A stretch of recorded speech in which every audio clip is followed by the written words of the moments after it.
আমি থাকি সৌদি আরবের অত্যন্ত এক গ্রামীণ অঞ্চলে। আমি বলা দিয়েই কাজ করি। একটু আগে আমাদের কাছে একটা ফোন আসছে।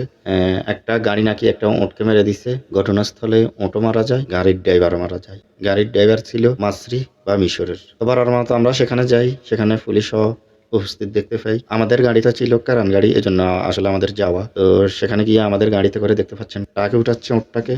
তারপর এটা ওরা যেকোনো জায়গায় গিয়ে মরুভূমির মাঝে ফেলে দিবে। তো আসলে বলতে চাই এই কথা, সৌদি আরবের যারা ড্রাইভার আছেন তারা অনেক সময় দেখবেন সামনে উট আসা যাওয়া করে, রাস্তার উপর দিয়ে উট দেখতে পান বা রাস্তার পাশেও উট দেখতে পান। যখন উট দেখবেন তখন গাড়ি স্লো করার চেষ্টা করবেন। না হয় হয়তো ঘটে যেতে পারে যেকোনো একটা দুর্ঘটনা। কারণ উট যদি রাস্তার পাশেও থাকে হঠাৎ করে উট দৌড় দিয়ে রাস্তার উপর দিয়ে। আবার কখনো দেখা যায় উট রাস্তা পারাপার হতে অনেক আস্তে আস্তে পার হয়। তখন আপনার গাড়ির স্পিড যদি বেশি থাকে আপনি নিয়ন্ত্রণ হারিয়ে যেকোনো একটা দুর্ঘটনা ঘটে যেতে পারে। তাই যারা ড্রাইভার আছেন আরব কান্ট্রি গুলাতে বিশেষ করে উট বেশি দেখা যায়। তো উট দেখলে আপনারা গাড়ি আস্তে চালাবেন। ধন্যবাদ সবাইকে।